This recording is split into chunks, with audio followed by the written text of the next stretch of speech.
Assalamualaikum warahmatullahi wabarakatuh. Innal hamdalillah nahmaduhu wa nasta'inuhu wa nastaghfiruh wa na'udzu billahi min syururi anfusina wa min sayyiati a'malina.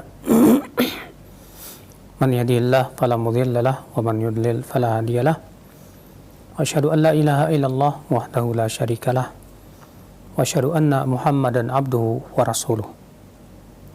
Qala Allah Ta'ala fi kitabihil karim, Ya ayyuhalladzina amanu taqullaha haqqa tuqatih wa la tamutunna illa wa antum muslimun. Amma ba'd.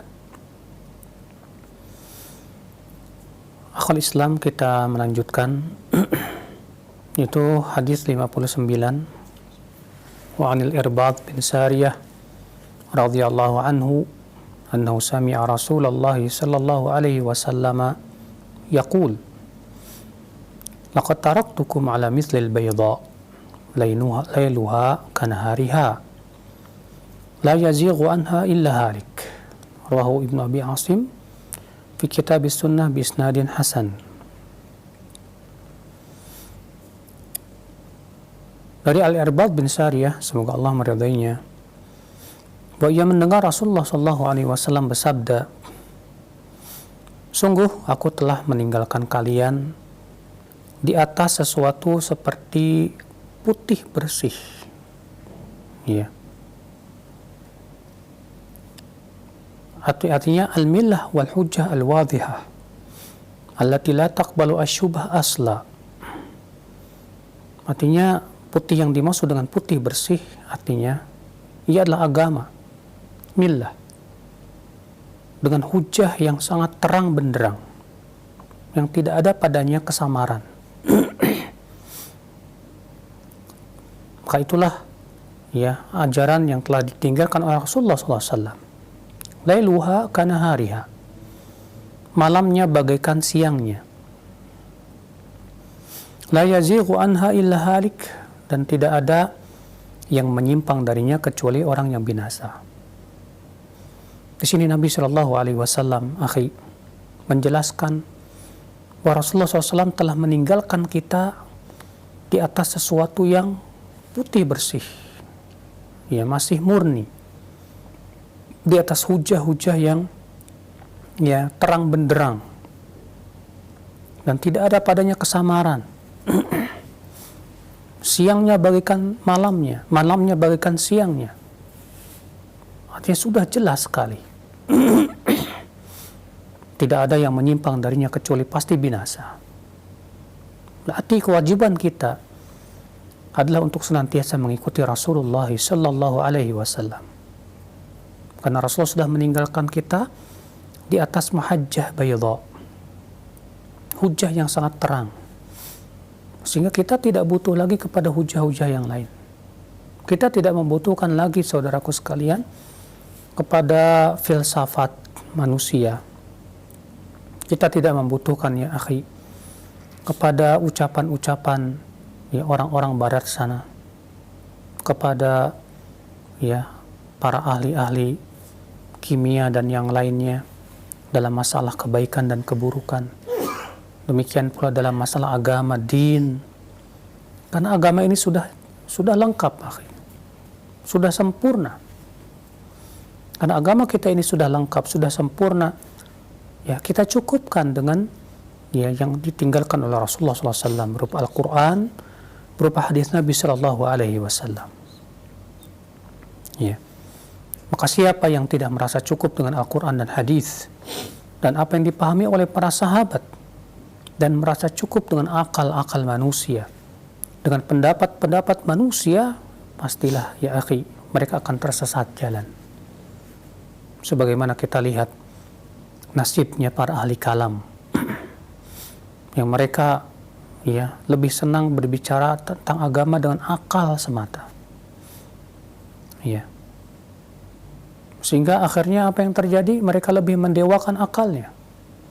Lalu memahami Al-Quran dan hadis sesuai dengan dan dipaksakan sesuai dengan akal-akal mereka. Wallah, ini adalah merupakan kebatilan, ya akhi.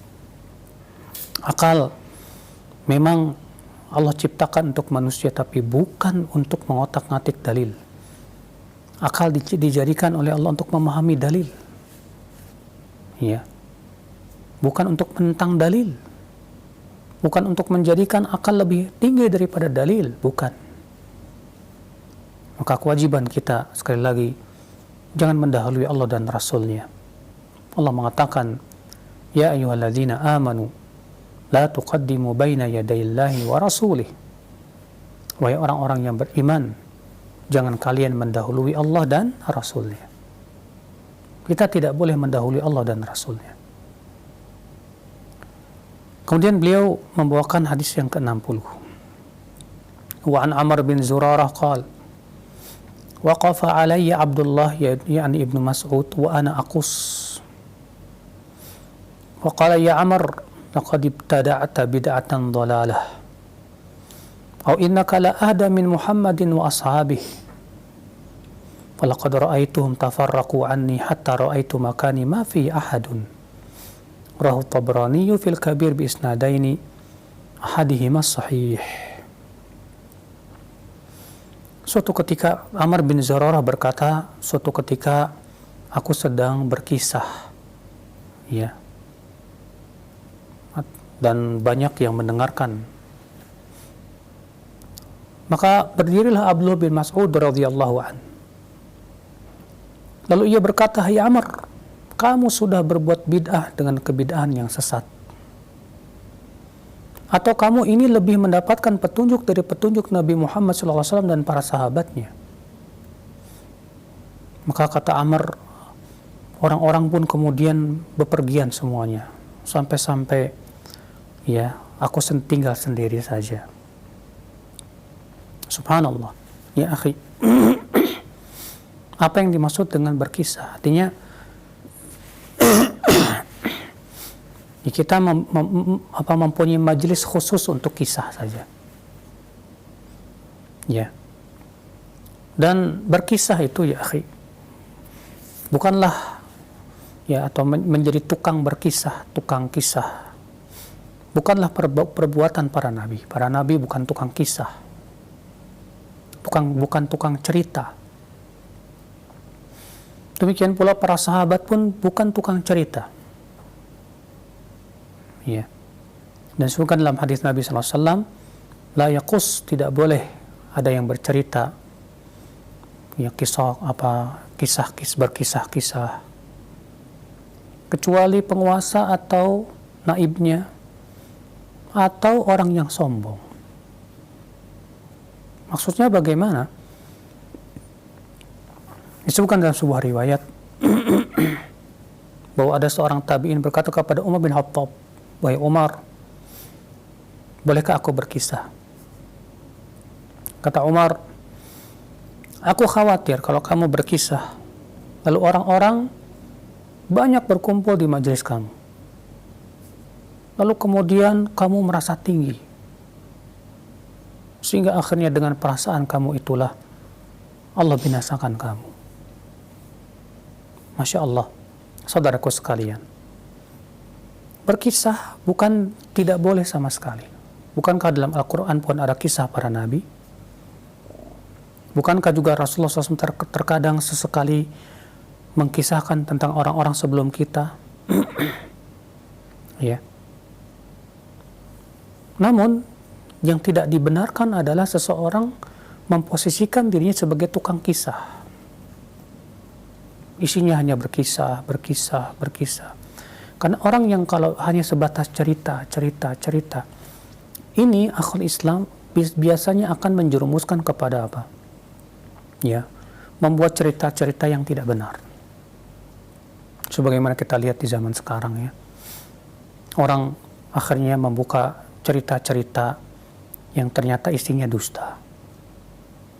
Atau, ya, dan yang namanya manusia paling suka kepada cerita dan kisah. Manusia kalau mendengar kisah-kisah cerita itu pasti akan banyak senang, berkumpul akhirnya. Akibatnya apa yang terjadi, saudaraku sekalian? Mereka lebih menyukai majelis cerita daripada majelis ilmu. Makanya ini termasuk apa? Termasuk saddud dzariyah. Menutup pintu yang akan bisa menjerumuskan kepada perkara yang tidak benar. Ya, karena jiwa manusia lebih condong kepada kisah, kepada cerita, apalagi kalau misalnya yang membawakan cerita itu membawakannya dengan sesuatu yang membuat kita asyik dengannya. Ya. Sehingga akhirnya apa yang terjadi? Berpalinglah manusia dari mempelajari Al-Quran, mempelajari hadis Nabi SAW, dan mereka kemudian lebih senang dengan berkisah, dengan cerita dan cerita-cerita. Ya. Nah, ini yang dikhawatirkan tentunya saudaraku seiman. Azani Allah wa iyyakum, kecuali kalau cerita-cerita itu mengandung fikih, mengandung hukum-hukum yang sangat bermanfaat sekali. Ya. Maka di sini Abdullah bin Mas'ud radhiyallahu an, ketika melihat Amr bin Zurarah sedang berkisah, maka Abdullah bin Mas'ud radhiyallahu anhu berdiri mengingkari. Ya. Lalu Abdullah bin Mas'ud berkata, kamu sudah berbuat bid'ah yang sesat, atau kamu ini lebih mendapat hidayah dari Nabi Muhammad SAW dan para sahabatnya. Ini menunjukkan saudaraku, ya, kewajiban kita adalah merujuk para ulama besar. Jangan mendahulukan pendapat kita. Ini Amr bin Zurarah berkisah. Dia menganggap seakan-akan ya berkisah itu sesuatu yang baik dan bagus. Tapi ternyata diingkari oleh Abdullah bin Amr bin Al-As.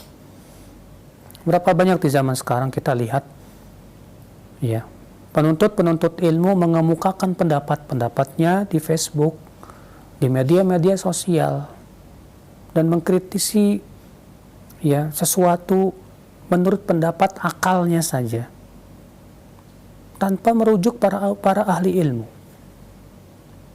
Ya, akibatnya apa yang terjadi? Akhirnya ia berbicara dengan tanpa ilmu. Dia berbicara dengan kedustaan. Dia berbicara dengan kebodohan. Dia tidak takut kepada Allah Subhanahu wa taala. Kalau para sahabat, para tabi'in saja, mereka sangat takut sekali berpendapat dengan ra'yu mereka sendiri.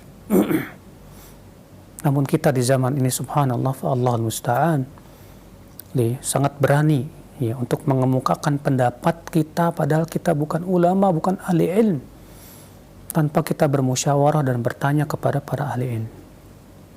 Ya. Inilah zaman yang Rasulullah SAW sabda akan munculnya 3 perkara yang membinasakan itu. Di antaranya apa? Seseorang akan bangga dengan pendapatnya. Ya. Maka ini menunjukkan juga seorang ahli ilmu hendaklah mengingkari seorang penuntut ilmu yang melakukan perbuatan yang menyimpang dari manhaj yang hak. Ini dia Abdullah bin Mas'ud radhiyallahu an, ketika melihat Amr bin Zurarah sedang berkisah, sedang bercerita, maka Abdullah bin Mas'ud radhiyallahu an berdiri, lalu ia mengatakan, kamu sudah berbuat bid'ah, atau kamu ini sudah lebih mendapatkan hidayah dari Nabi Muhammad SAW dan para sahabatnya. Ya, lihat Abdullah bin Mas'ud, ya akhi, berhujjah dengan perbuatan Rasulullah dan para sahabatnya. Berarti itu menunjukkan, jadikan Rasulullah dan pemahaman para sahabat sebagai parameter kita dalam menilai berbagai macam pemahaman-pemahaman. Ya. Abdullah bin Mas'ud mengingkari Amr bin Zurarah yang sedang bercerita. Kenapa? Karena Nabi Muhammad SAW tidak pernah menjadi tukang cerita. Bahkan sudah kita sampaikan hadisnya dari Rasulullah SAW tadi. Para sahabat pun juga tidak pernah ada satupun yang menjadi tukang cerita. Tidak Abu Bakar, tidak Umar, tidak Uthman, tidak Ali. Tidak pula para sahabat Rasulullah SAW yang lainnya. Ya.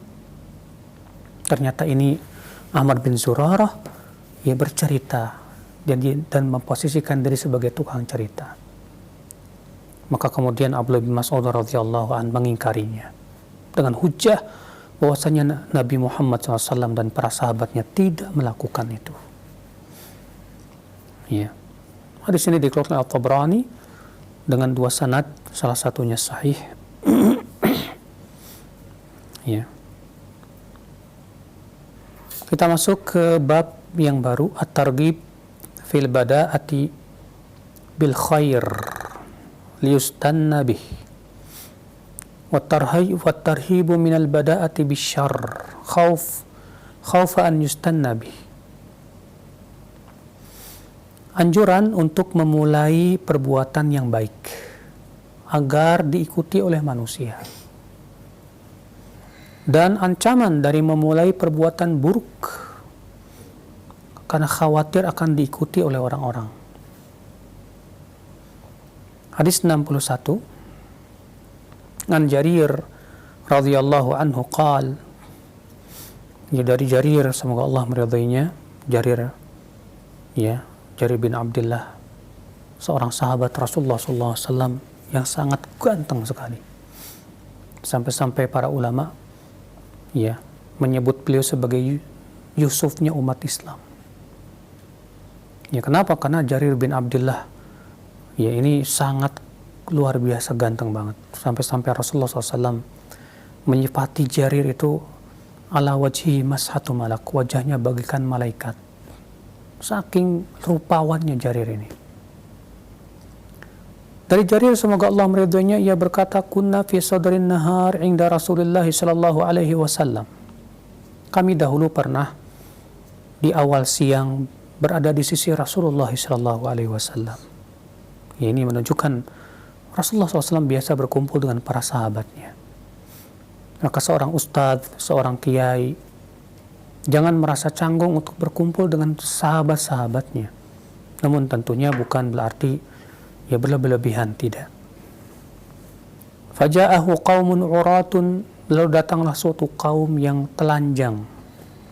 Mujtabin nimar wal aba, hanya memakai nimar. Dan aba, nimar itu pakaian kasar yang terbuat dari kain wol. Mutaqallidi suyuf, dalam keadaan pedang-pedang mereka terhunus. Maksudnya mereka terlihat sangat miskin sekali. Mereka datang, terlihat pakaiannya saja mengenaskan. Amatuh min mudhar, kebanyakan mereka dari Mudhar, bal kulluhum min Mudhar, bahkan seluruhnya dari Banu Mudhar. Banu Mudhar ini ya akhi, sebuah kabilah yang terkenal ganas.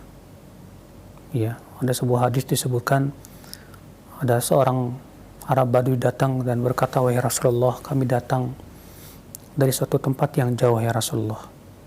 Dan antara tempat kami dan engkau ada sebuah perkampungan dari Banu Mudhar. Kenapa mereka baru berani melewati perkampungan Banu Mudhar itu di bulan Rajab? Karena Banu Mudhar ini terkenal sekali, perkampungan yang ganas. Tidak ada satupun kafilah yang melewati perkampungan mereka, pasti orang-orangnya dibunuhi dan hartanya diambil. Kecuali di bulan-bulan haram. Maka mereka tidak berani melakukannya karena sangat menghormati bulan haram. Nah, kemudian ada orang-orang Mudhar ini masuk Islam, datang ke Rasulullah SAW. Mereka datang dalam keadaan terlihat sangat miskin, sangat butuh sekali. Fatama'ara wajhu Rasulullah sallallahu alaihi wasallam, maka berubahlah wajah Rasulullah SAW. Karena merasa iba. Lima ra'a ma bihim minal faqah, karena Rasulullah melihat betapa mereka sangat susah hidupnya. Fadakhal thumma kharaj, maka Rasulullah pun masuklah kemudian keluarlah. Itu menunjukkan akhi, Rasulullah SAW mempunyai jiwa yang sangat penuh kasih sayang akhi. Dan Allah sendiri menyifati Rasulullah orang yang sangat sayang kepada kaum mukminin, sayang kepada umat Islam. Rasulullah, Allah Ta'ala berfirman, laqad ja'akum rasulun min anfusikum azizun alaihi ma anittum harisun alaikum bil mu'minina raufur rahim. Sungguh telah datang kepada kalian seorang rasul dari diri kalian sendiri yang merasa berat terhadap apa yang menimpa kalian, yang sangat semangat memberikan hidayah kepada kalian dan kepada kaum mukminin, lembut dan kasih sayang. Rasulullah SAW. Maka Rasulullah pun masuk. Kemudian beliau pun keluar. Fa'amara Bilalan. Lalu Rasulullah memerintahkan Bilal. fa'adzana wa aqam. Lalu kemudian Bilal pun adzan dan iqamah, ya, karena telah masuk waktu. Fasalla, maka Rasulullah pun kemudian sholatlah. Dan riwayat Muslim itu salat zuhur. Tsumma khatab.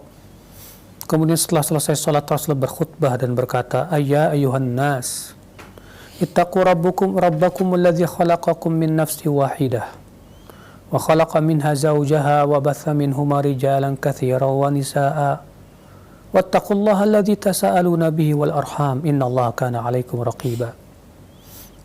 Ya. Demikian pula Allah berfirman dalam surat Al-Hasyr, ya ayyuhalladzina amanu taqullaha wal tanzur nafsum ma qaddamat lighad wattaqullaha innallaha khabirum bima ta'malun. Setelah Rasulullah membacakan dua ayat tersebut, ya, Rasulullah bersabda, tasaddaqa rajulun min dinarihi, hendaklah seseorang bersedekah dari dinarnya, min dirhamihi, dari dirhamnya, min thawbihi, dari bajunya, min sa'i burrihi wa min sa'i tamrihi, ya, dari satu sa' burnya dan dari satu sa' kurmanya, hatta qal walau bisyiqqi tamrah, sampai-sampai Rasulullah bersabda walaupun setengahnya kurma, sepotong kurma. Ya, dan satu ayat yang lain, ya, para sahabat semuanya pada diam. Faja'a rajulun minal ansar, tiba-tiba datanglah seorang laki-laki dari Ansar, bisurratin, dengan membawa kantong. Ya. Kadat kafu ta'jizu anha, hampir-hampir telapak tangannya tidak mampu untuk membawanya. Kantong di situ maksudnya ada padanya uang. Hatta ya bal qad ajazat, bahkan ya telapak tangannya tidak mampu. Qal, melihat itu, ya, ketika datang orang Ansar ini membawa kantong yang berisi, ya, uang, diletakkannya di hadapan Rasulullah SAW. Ketika melihat itu, apa yang terjadi? Tataba'an nas, orang-orang pun kemudian saling mengikuti, ya, untuk apa? Bersedekah. Hatta ra'aitu qaumaini min ta'amin wa thiyab, sehingga aku melihat ada dua tumpukan besar dari makanan dan pakaian. Hatta ra'aitu wajha Rasulullah SAW yatahallal ka'annaha mudhabah, ya, sampai sehingga aku melihat wajah Rasulullah SAW itu berseri-seri, seakan-akan itu, ya, emas, ya, saking indahnya wajah Rasulullah SAW itu. Faqala Rasulullah SAW, melihat itu Rasulullah SAW bersabda, man sanna fil islami sunnatan hasanah, siapa yang memulai dalam Islam tata cara yang baik. Sunnah di sini, ya, secara bahasa saja.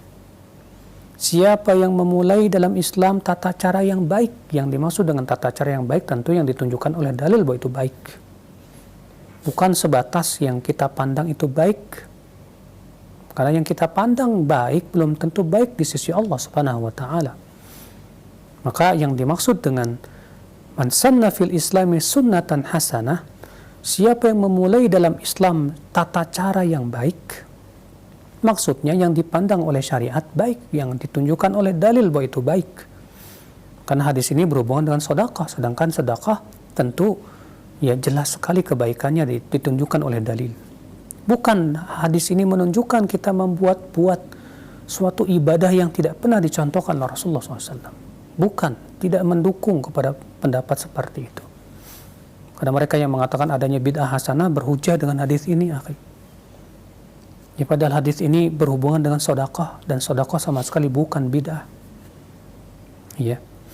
Maka yang dimaksud dalam hadis man sanna fil islami sunnatan hasanah, siapa yang memulai dalam Islam sebuah sunnah hasanah, yaitu tata cara yang baik, yaitu yang ditunjukkan oleh dalil bahwa itu adalah perkara yang baik. Ya. Falahu ajruha wa ajru man amila biha min ba'dih, maka ia mendapatkan pahalanya dan pahala orang-orang yang mengamalkannya setelahnya, min ghairi an yunqasa min ujurihim syai', tanpa pahala-pahala mereka dikurangi sedikit pun juga. Sebaliknya, wa man sanna fil islami sunnatan sayyi'ah, siapa yang memulai dalam Islam sebuah tata cara yang buruk, yaitu yang ditunjukkan keburukannya oleh dalil syariat.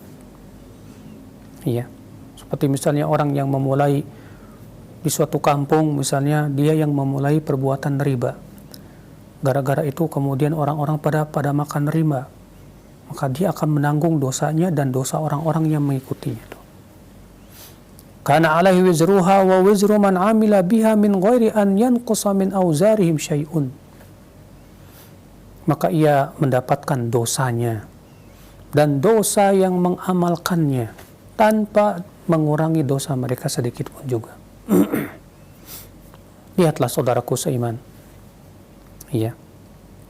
Nabi sallallahu alaihi wasallam ketika melihat kaum Bani Mudhar yang datang dalam keadaan sangat mengenaskan sekali, Rasulullah sallallahu alaihi wasallam segera menyuruh para sahabat untuk sedekah, minta kepada para sahabat untuk bersedekah. Maka kita pun ketika melihat ada saudara kita sesama muslim yang susah hidupnya, segeralah kita minta datang kepada orang kaya untuk membantu dia. Iya. Seperti ini tidak apa-apa ya akhi. Ini termasuk ad-dal alal khair kafa'ilih. Orang yang menunjukkan orang lain kepada kebaikan itu sama dengan ia melakukannya. Maka ketika kita menunjukkan orang-orang kaya kepada kebaikan yang mereka bisa berlomba-lomba padanya, kita mendapatkan juga pahala yang sama. Alhamdulillah. Maka Rasulullah sallallahu alaihi wasallam, ya karena kasih sayang beliau yang luar biasa, segeralah setelah selesai sholat, Rasulullah sallallahu alaihi wasallam menganjurkan para sahabatnya untuk bersedekah. Tapi ternyata para sahabat diam saja. Tiba-tiba datanglah orang Ansar membawa satu kantong uang. Ya.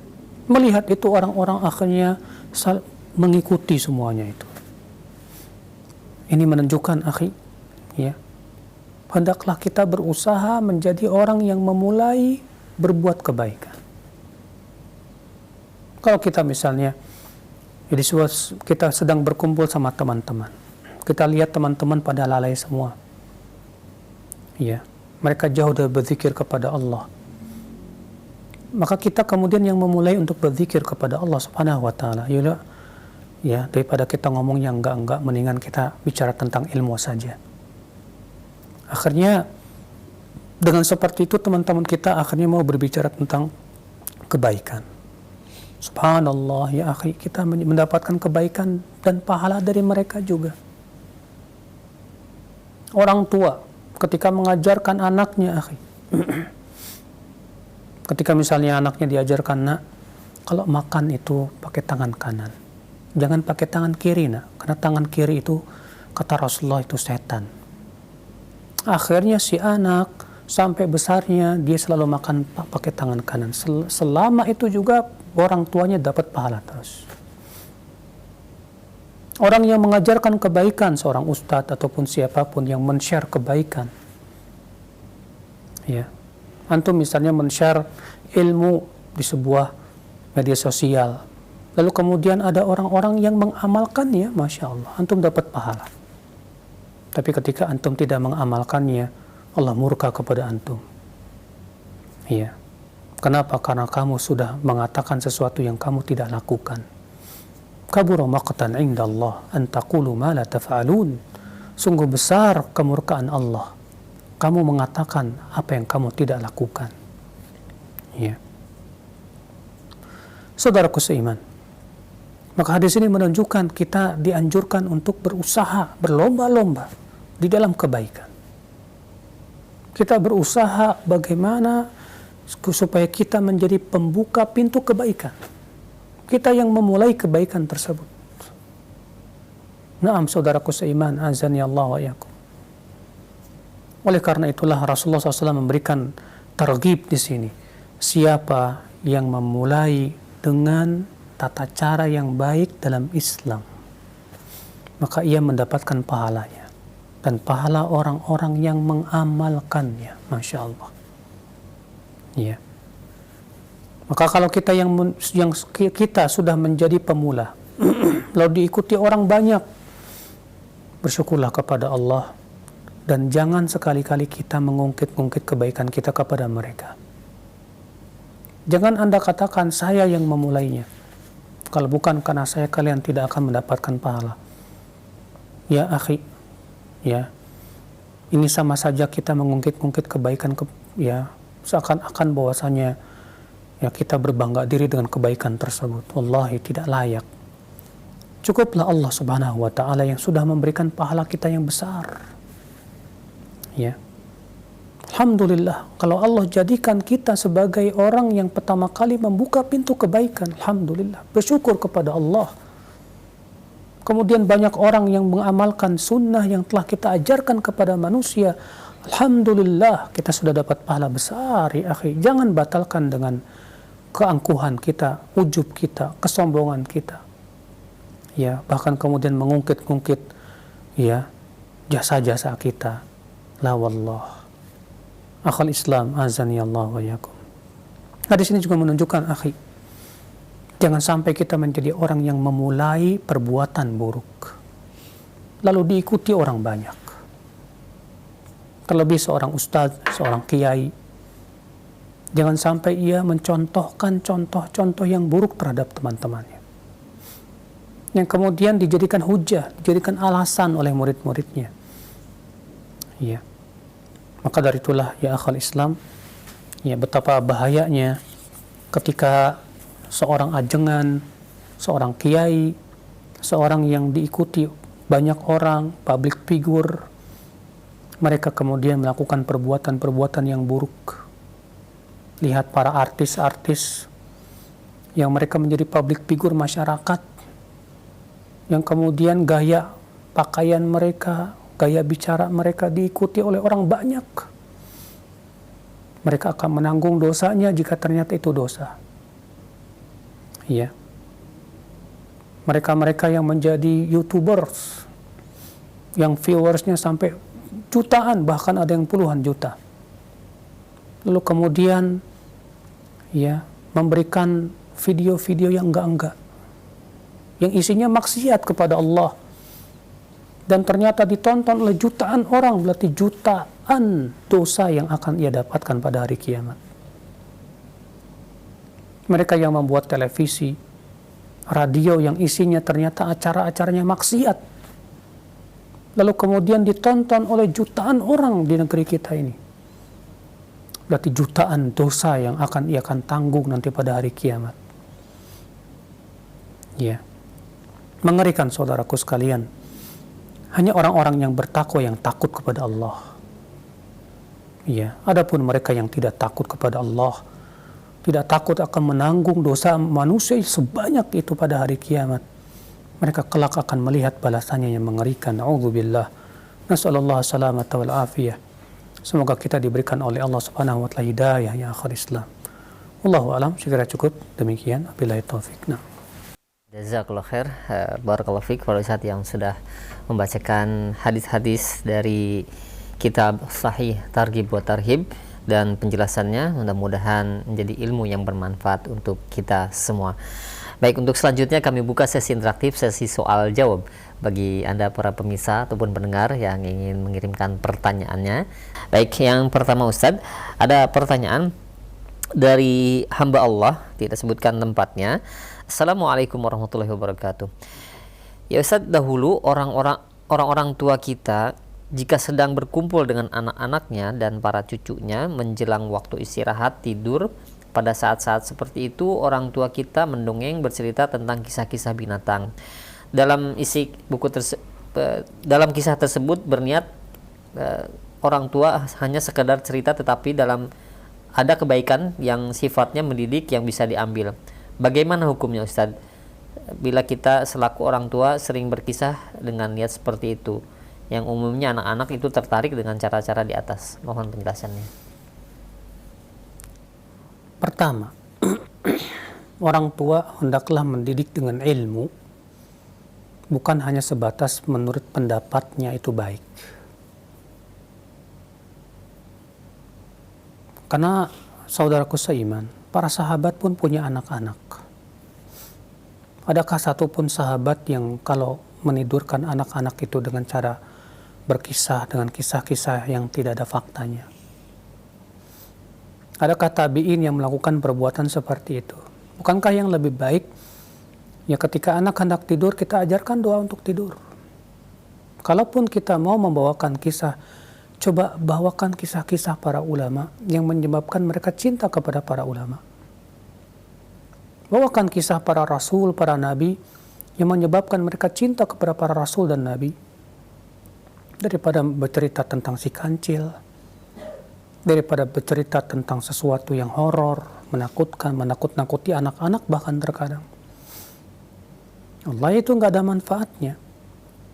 Lebih baik ia ceritakan tentang ya kisah orang-orang yang luar biasa dalam ilmu dan amal, yang menyebabkan si anak tersebut mencintai para ulama, mencintai orang-orang saleh, mencintai para nabi dan rasul, sehingga ia mengidolakan mereka. Sebab kalau si anak ini sudah mengidolakan para ulama, dia akan cinta kepada ilmu. Kalau seorang anak sudah mengidolakan orang-orang saleh, dia akan cinta kepada amal saleh. Tapi kalau yang diceritakan tentang binatang, apa yang bisa dijadikan anak tersebut? Si kancil menculik ke ketimun, akhirnya udah gedenya jadi koruptor. Ya, Allahul musta'an. Nah, baik. Ya, syukur atas jawabannya. Demikian untuk yang bertanya. Dan selanjutnya ada pertanyaan kembali, Ustaz. Ya Ustaz, benarkah dalam masalah fikih itu luas perselisihannya? Contoh, ketika ada larangan, maka jika dicari pembolehannya, akan ada saja ulama yang membolehkannya. Seperti halnya misalkan larangan jual beli kucing yang ada hadisnya. Tapi jika dicari pembolehannya, maka ternyata ada ulama yang membolehkannya. Dan juga contoh-contoh yang lainnya. Nah, bagaimana cara orang awam Ustaz seperti kami untuk memilahnya? Karena dalam hal ini juga kadang membingungkan. Nah. Pertama, yang harus kita pahami bahwa perkara yang sudah menjadi ijma ulama itu jauh lebih banyak daripada yang masih diperselisihkan. Yang kedua, yang harus diketahui bahwa tidak setiap perselisihan itu bisa kita terima. Kalau ternyata perselisihan itu bertabrakan dengan ijma atau bertabrakan dengan nas yang sahih dan sharih, ya, tidak mansukh dan tidak bertabrakan dengan hadis yang lain, maka pendapat yang menyelisih ini batil. Contoh misalnya, Abu Hanifah membolehkan arak bila tidak terbuat dari anggur.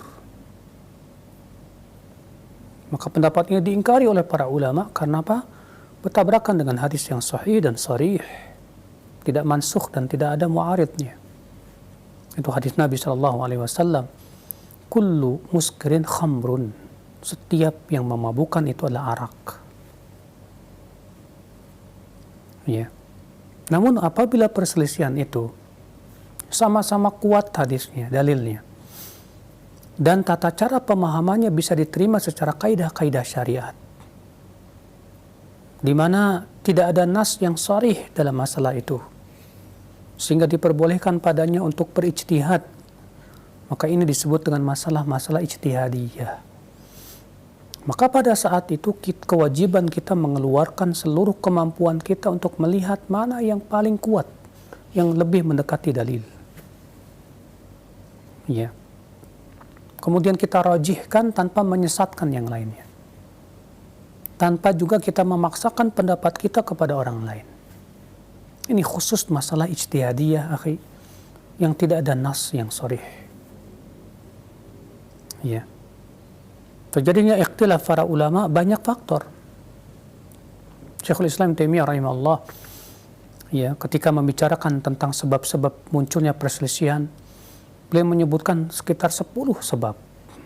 Di antaranya, terkadang satu ulama sampai kepadanya hadis, ulama yang satu belum sampai kepadanya hadis. Sehingga yang satu berijtihad dengan ijtihadnya lalu salah. Yang satu berhujjah dengan dalil yang sahih. Ya. Maka saat itu kita wajib memegang yang jelas ada hadisnya dan tinggalkan pendapat ulama yang ijtihadnya bertabrakan dengan nas.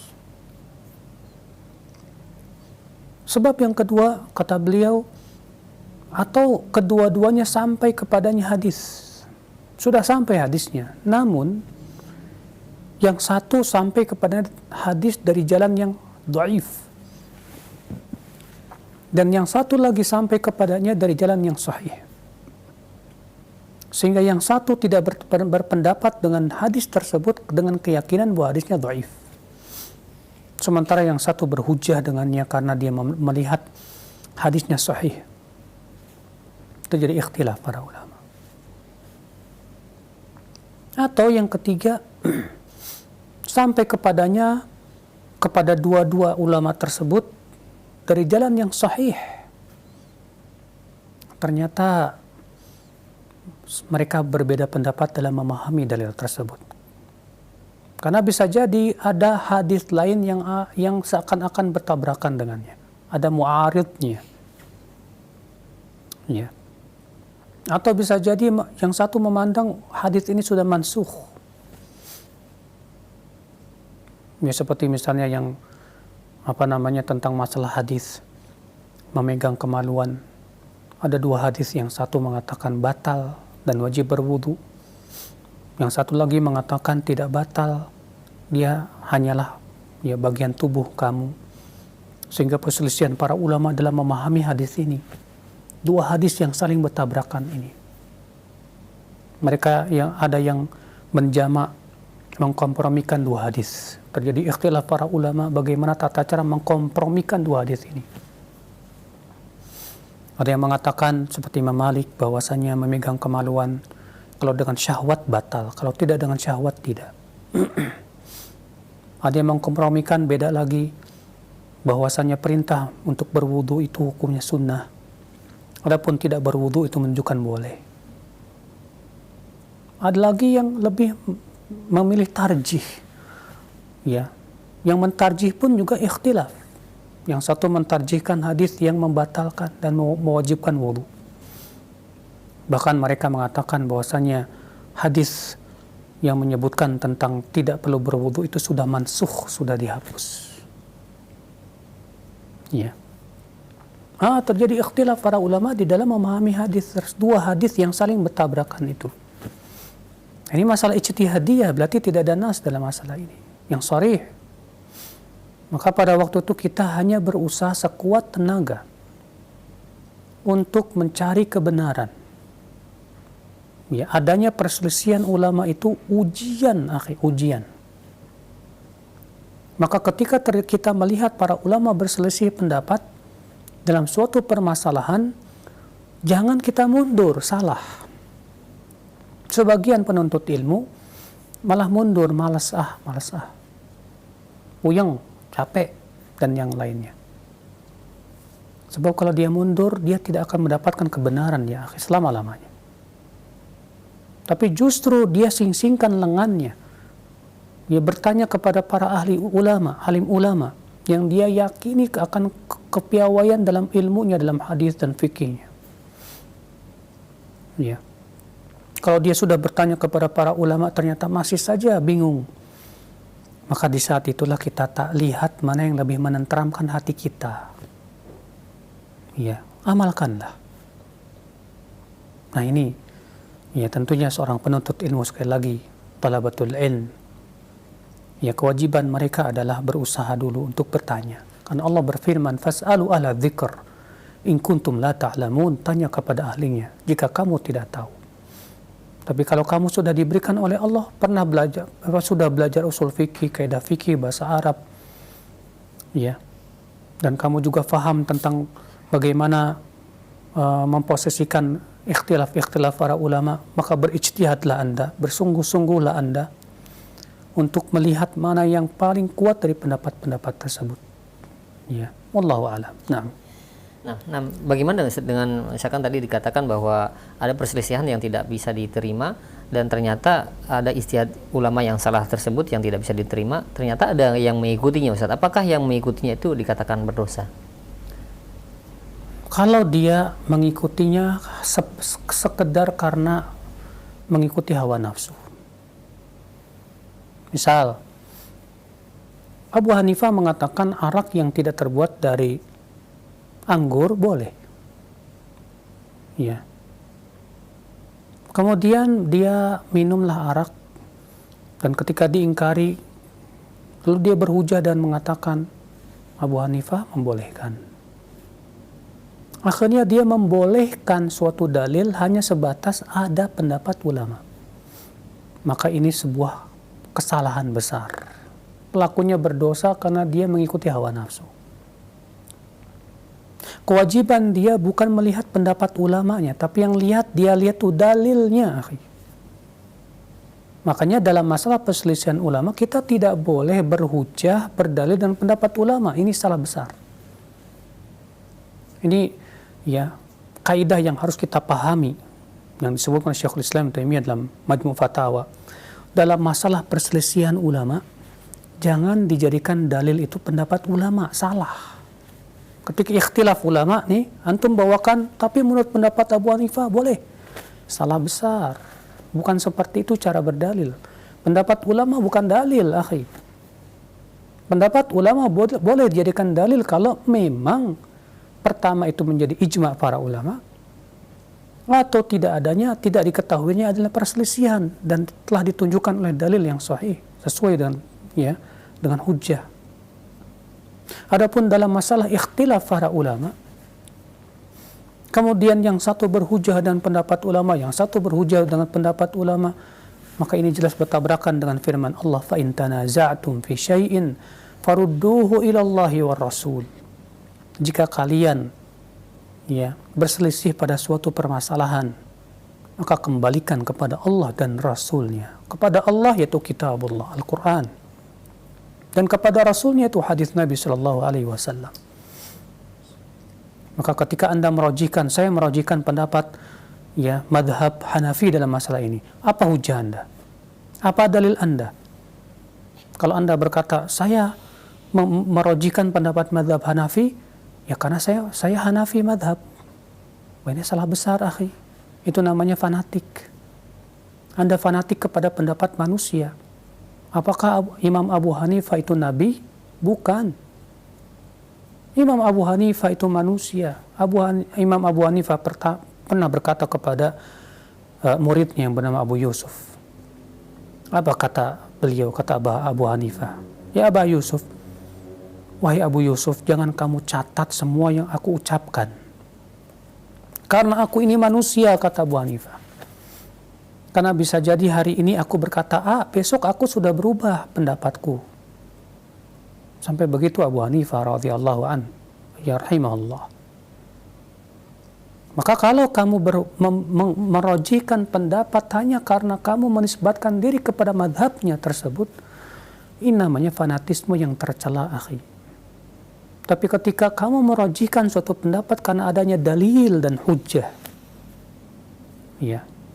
karena kamu melihat ada dalilnya ini, saya merajihkan pendapat madhab Syafi'i ini karena hujahnya saya melihat kuat sekali.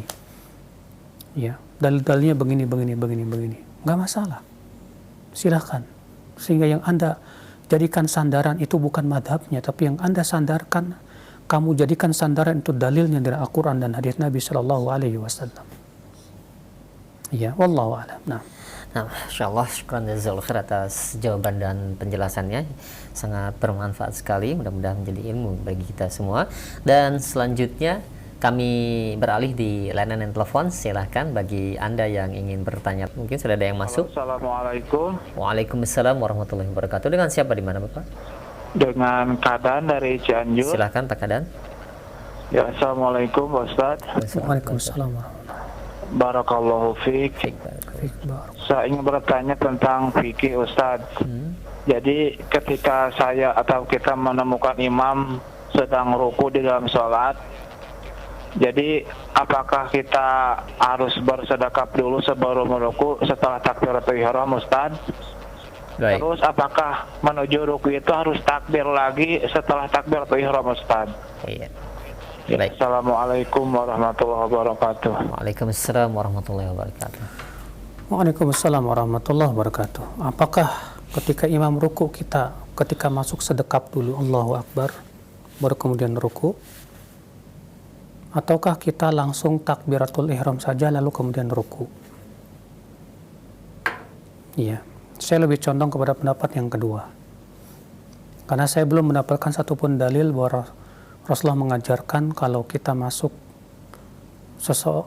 kalau kita mendapatkan imam sedang ruku atau sujud, kita suruh sedekap dulu baru kemudian sujud. Yang saya dapatkan dalil Rasulullah menyuruh ketika kita masbuk untuk mengikuti dalam keadaan imam apapun juga.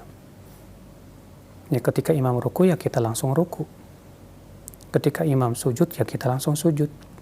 Nah, ketika kita takbir Allahu Akbar, niatkan takbir itu sebagai takbiratul ihram, lalu kemudian kita langsung sujud. Kalau kita langsung ruku, dan ini pendapat yang saya tahu dirojikan oleh Syekh Fauzan rahimahullah, hafizahullah, wallahu a'lam. Nah. Iya, nah baik, syukran jazakallahu khair. Demikian ya untuk Pak Kadan yang berada di Cianjur.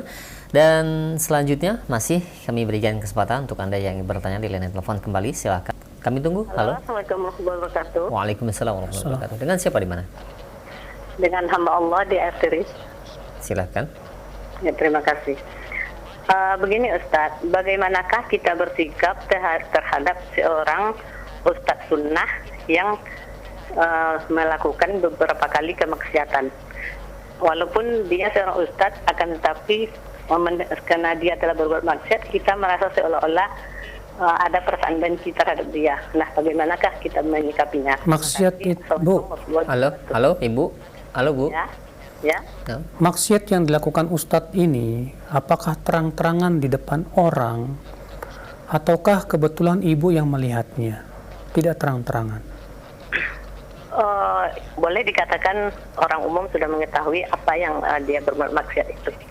Enggak, dia lakukannya secara umum, secara terang-terangan, atau dia sendirian lalu disebarkan orang? Memang kita mendengarnya di berita. Ya, Ibu berarti mendengar kabar ya, tidak melihat secara langsung. Dia itu di penjara. Akan tetapi masih menyampaikan setelah keluar dari penjara, masih mengeluarkan pengajian. Bagaimana kita bersikap terhadap Ustaz seperti ini? Iya. Assalamualaikum warahmatullahi wabarakatuh. Waalaikumsalam warahmatullahi wabarakatuh. Dia di penjara karena maksiatnya. Kemudian dia keluar dari penjara, dia tetap mengajar. Kita lihat, dia taubat nggak? Kalau dia memang bertaubat dengan taubat yang nasuh, dia memohon ampun kepada Allah Subhanahu wa taala, maka ya, dan dia pun tidak mengulangi maksiatnya tersebut, ya Allah Maha Pengampun. Ya, kalau memang ternyata dia memperbaiki diri, memperbaiki akhlaknya dan yang lainnya, dan menjauhi maksiatnya, maka pada waktu itu ambillah ilmu darinya. Tapi kalau ternyata dia tidak bertaubat, dia malah kembali mengulanginya, ya, maka jangan ambil ilmu darinya. Ya, kenapa? Karena dia adalah orang fasik. Seorang ustadz yang fasik, dalam periwayatan ilmu hadis saja seorang perawi yang fasik tidak boleh diambil ilmunya. Ya, Allahu a'lam. Nah. Iya, baik, syukran jazakallahu khair. Demikian ya untuk Ibu yang bertanya. Dan selanjutnya masih yang ketiga, kami berikan kesempatan untuk Anda yang bertanya langsung kembali di layanan telepon. Halo. Halo. Nah, Assalamualaikum. Waalaikumsalam. Dengan siapa di mana, Bapak? Dari Pak Eko Manak Bengkulu. Silahkan Pak Eko di Bengkulu. Jadi gini Ustaz, tadi kan saya membaca bahwasanya Ustaz sedang membacakan apa namanya itu ancaman orang yang meninggalkan sunnah dan ancaman orang yang meninggalkan bid'ah. Yang akan saya tanya ini masalah pelaksanaan sholat awabin itu ada sunnah dulu. Sholat awabin maksudnya yang mana, Pak? Ya, sholat awabin itu kan saya pernah baca yang dilakukan oleh kawan-kawan saya itu dari hadis Bukhari, mengatakan bahwa saya bila melaksanakan sholat 6 rakaat sesudah maghrib itu akan mendapatkan pahala sama dengan ibadah 12 tahun. Baik, Pak. Baik, cukup Pak ya. Pak Eko, ditunggu Dari jawaban. itu Iya. Ustaz ya, terima kasih. Assalamualaikum. Waalaikumsalam. Waalaikumsalam warahmatullahi wabarakatuh. Ya, salat tentang hadis salat awabin 6 rakaat antara maghrib dan isya. Itu pernah kita jelaskan hadisnya sangat lemah. Hadisnya dhaif jiddan. Ya, tidak bisa dijadikan hujjah dan tidak ada dalam Sahih Bukhari. Ya, dusta orang yang mengatakan bahwa hadisnya ada dalam Sahih Bukhari. Yang ada sebuah riwayat yang dihasankan oleh Syekh Albani rahimahullah, yaitu sholat antara maghrib dan isya tanpa ada batasan waktu. Nah, tanpa ada batasan rakaat maksudnya. Ya, bukan dalam sebuah riwayat ya bahwa Rasulullah SAW sholat antara maghrib dan isya, namun tidak ada disebutkan batasan rakaatnya berapa. Dan dalam sebuah riwayat juga Anas bin Malik ketika menafsirkan firman Allah Subhanahu wa taala, kanu qalilan minal laili ma yahja'un, mereka dahulu sedikit sekali tidurnya di waktu malam. Kata Anas, artinya mereka sholat antara maghrib dan isya. Itu menunjukkan bahwa kebiasaan Rasulullah dan para sahabatnya, mereka menggunakan waktu antara maghrib dan isya untuk memperbanyak sholat sunnah. Ya, Allahu a'lam. Nah. Baik, syukran jazakallahu khair atas jawabannya. Demikian untuk Bapak Eko yang berada di Bengkulu. 3 pertanyaan sudah kami terima di layanan telepon dan selanjutnya kami beralih kembali di layanan pesan singkat. Baik, ya, kami ajukan pertanyaan mengenai infak, Ustadz.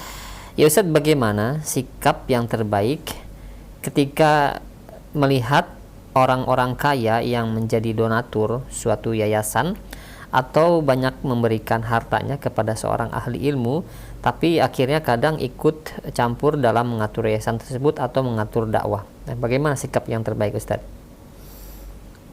Sikap yang terbaik adalah ya, pertama, yayasan tersebut atau ustadz yang dikasih tersebut kalau ternyata merasa diatur, lihat dia mengatur itu isinya kebaikan atau bukan. Kalau orang kaya yang sudah banyak memberikan bantuan ini misalnya, ya, memberikan usulan begini dan begitu, kalau bisa begini dan begitu, kita lihat. Karena dia ini namanya pendapat. Ya, pendapat seseorang tidak bisa ditolak langsung dan jangan juga diterima langsung. Tapi lihat kalau memang ternyata itu pertama pendapat tersebut tidak bertabrakan dengan kitabullah dan sunnah Rasulullah SAW, dan kalau memang ternyata pendapat itu memang maslahat, bagus, masukannya yang bagus, ya, kenapa kita tidak menerimanya? Tapi kalau ternyata pendapat tersebut, ya, kita melihat dengan keilmuan bahwa itu kurang maslahat dan kurang bisa dijalankan, maka sampaikanlah kepada dia, mohon maaf. Ya, kita puji-puji dulu dan kita terima kasih kepada dia, terima kasih atas bantuan yang kamu sampaikan kepada kami, insya Allah pahala besar buat kamu. Adapun usulan kamu, masya Allah luar biasa. Namun kami memandang ya usulan kamu belum kami bisa praktekkan karena alasannya begini, begini. Sampaikan dengan baik pada dia.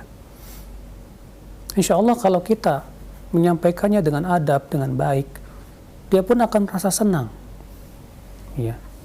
Artinya dari satu sisi dia dihormati, didengar. Dari satu sisi kita pun sudah punya hujah yang kuat yang membuat dia insya Allah menerima hujah-hujah kita. Ya. Nah ini, adapun kalau misalnya kitanya malah ketika dia mengatur begini dan yang lainnya belum apa-apa udah cemberut dan berkata, apa sih dia nggak mau ngatur-ngatur kita. Ya akhi, kita katakan ya, kita ini manusia butuh kepada masukan-masukan manusia yang lain. Ya, masukan dari orang-orang yang lebih berpengalaman. Memang dia seorang donatur. Barangkali dia punya usulan karena dia melihat ada maslahat begini dan begitu. Tapi kalau kamu melihat bahwa pandangan dia kurang tepat, silakan.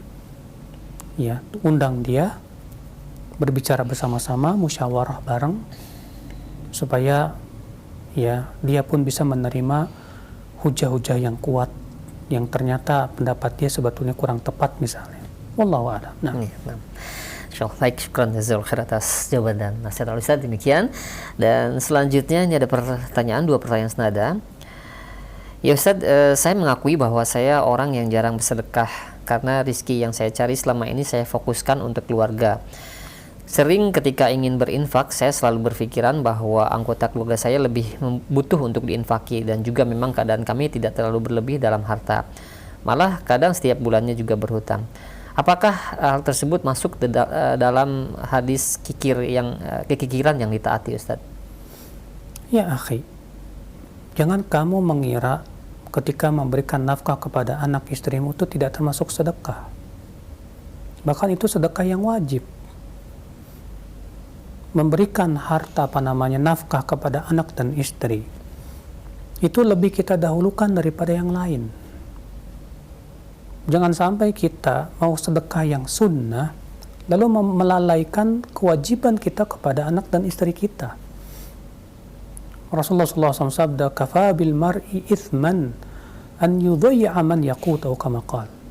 Cukuplah bagi seseorang dosa dia menyia-nyiakan orang yang ia tanggung hidupnya. Ya, anak dan istri itu adalah tanggungan suami. Dia berkata tadi, kadang sebulan saja kurang sampai ngutang. Bagaimana apa tidak ada uang lebih untuk sedekah? Masya Allah, alhamdulillah. Ya, sedekah itu bukan hanya sebatas yang sunnah, akhi. Rasulullah SAW sabda, ya, innaka lan tunfiq nafaqatan tabtaghi biha wajha Allah hatta ma taj'al fi fimratik, ya, illa usibta 'alaiha atau kama qala. Sesungguhnya engkau tidaklah menginfakkan suatu infak yang kamu harapkan padanya wajah Allah sampai-sampai yang kamu suapkan ke mulut istrimu itu, kecuali kamu akan diberikan pahala oleh Allah Subhanahu wa taala. Iya. Masya Allah. Maka dari itulah ya kita, justru kamu yang kamu lakukan ketika kamu berusaha untuk mencari nafkah untuk anak dan istri, alhamdulillah kamu sudah dapat pahala besar karena sudah melaksanakan perkara kewajiban seorang suami kepada anak dan istrinya. Ataupun kemudian kamu mau bersedekah sunnah dan ternyata kamu tidak mampu, Allah maafkan karena ketidakmampuan kamu itu. Ya Allah. Insyaallah, baik, syukran jazakallahu khair atas jawaban dan nasihat Ustaz. Demikian. Dan selanjutnya ada pertanyaan kembali di layanan pesan singkat mengenai larangan mendahului Allah dan Rasulnya, Ustaz. Para ahlul ahwa atau mereka yang berbuat kebid'ahan selalu saja ada dalil yang dikemukakan, seperti halnya hadis terompah Bilal yang mendahulinya masuk surga karena sholat sunnah setelah wudhu, dan hal ini katanya tidak diajarkan oleh Nabi SAW. Bagaimana cara mendakabinya? Ya akhi, beda dengan pencari kebenaran dengan pencari ya ahli hawa dengan ya ahlul haq. Kata para ulama, ahlul haq itu mencari dalil dulu baru mengamalkan dan meyakini. Sedangkan ahlul hawa itu meyakini dan mengamalkan dulu baru cari-cari pembenaran. Cari-cari dalil. Dan dia akan berusaha untuk memaksakan dalil sesuai dengan pemahamannya. Padahal dalil itu tidak mendukung sama sekali. Contoh diantaranya hadis Bilal tadi. Ketika Rasulullah bersabda kepada Bilal, "Ya Bilal, bima sabaqtani ilal jannah." Wahai Bilal, dengan apa engkau mendahului aku ke surga? Kata Bilal, "Wahai Rasulullah, ma ahdatsu hadatsan qat." Tidaklah aku berhadas illa tawadda'tu indah, kecuali aku berwudu wahai Rasulullah dan aku sholat 2 rakaat. Kata Rasulullah, "Bihima." Dengan 2 itu kamu masuk surga. Lalu mereka berkata, "Lihat, Rasulullah aja nggak tahu apa yang diamalkan oleh Bilal." Berarti Rasulullah belum mensyariatkan sehingga Bilal yang pertama kali melakukannya. Kita jawab pertama, akhi. Jangan samakan zaman Rasul dengan zaman sekarang. Kalau di zaman Rasulullah SAW ada seorang sahabat mengamalkan suatu amalan, lalu Rasulullah SAW membenarkan dan menyetujuinya, maka pembenaran dari Rasul itu adalah hujjah, dalil. Kenapa? Karena tidak mungkin Rasulullah membenarkan kecuali berdasarkan wahyu dari Allah Jalla wa'ala. Allah Ta'ala berfirman, wa ma yantiqu anil hawa in huwa illa wahyu yuha. Tidaklah Nabi Muhammad SAW berbicara dari hawa nafsunya, akan tetapi ia adalah wahyu yang Allah wahyukan kepadanya. Maka ketika Rasulullah mensetujuinya, maka itu menjadi syariat. Ya. Bagaimana disamakan dengan di zaman sekarang yang wahyu sudah terputus? Bagaimana hendak disamakan dengan zaman sekarang yang Islam sudah sempurna? Adakah kiai di zaman ini yang mendapatkan wahyu? Adakah ustadz di zaman ini yang mendapatkan wahyu? Jibril yang mana yang mendatangi ulama di zaman sekarang kemudian dia memberikan wahyu kepadanya? Maka kalau ada orang-orang yang mengaku saya dapat wahyu dari malaikat Jibril, sungguh ia telah kafir, murtad dari agama Islam, karena sama saja dia mengaku nabi setelah Rasulullah SAW wafat. Maka bagaimana hendak disamakan di zaman pensyariatan di mana Rasulullah SAW yang membenarkan dengan di zaman sekarang yang syariat sudah sempurna? Lihat pendalilan mereka itu sangat cacat sekali. Pengkiasan penyamaan mereka itu sangat aneh sekali. Ya. Terlebih dari mana di situ bahwasanya Bilal yang pertama kali melakukannya? Rasulullah hanya bertanya amal yang mana yang kamu lakukan? Karena Rasulullah tidak tahu yang gaib. Rasulullah tidak tahu apa amalan yang selama ini Bilal lakukan terus menerus. Ya. Ternyata Bilal mengatakan, tidaklah aku berhadas kecuali aku berwudu padanya. Sementara sholat wudu sudah diajarkan oleh Rasulullah SAW. Ya, sebagaimana Utsman bin Affan mengatakan, ketika Utsman bin Affan mencontohkan tentang wudu Rasulullah SAW, setelah selesai wudu, Utsman bin Affan mengatakan apa? Aku mendengar Rasulullah SAW sabda, siapa yang berwudu man tawaddu'a nahwa wudu'i hadza, siapa yang berwudu seperti wuduku ini, kemudian ia sholat 2 rakaat, la yuhaddits fihima nafsahu, dan dia tidak membicarakan urusan dunia dalam sholatnya, kecuali akan diampuni dosa-dosanya yang telah lalu. Iya. Dan para sahabat pun membawakan hadis-hadis tentang sholat setelah wudu ini. Nah inilah saudaraku sekalian, ini namanya memaksakan pemahaman supaya pas dengan amalan dia yang dia lakukan, kebid'ahan yang senantiasa dia ada-adakan. Ya, padahal sebetulnya dalil tersebut sama sekali tidak mendukung. Wallahu alam. Semoga yang saya sampaikan bermanfaat. Subhanakallah bihamdika asyhadu an la ilaha illa anta astaghfiruka wa atubu ilaik. Wassalamualaikum warahmatullahi wabarakatuh.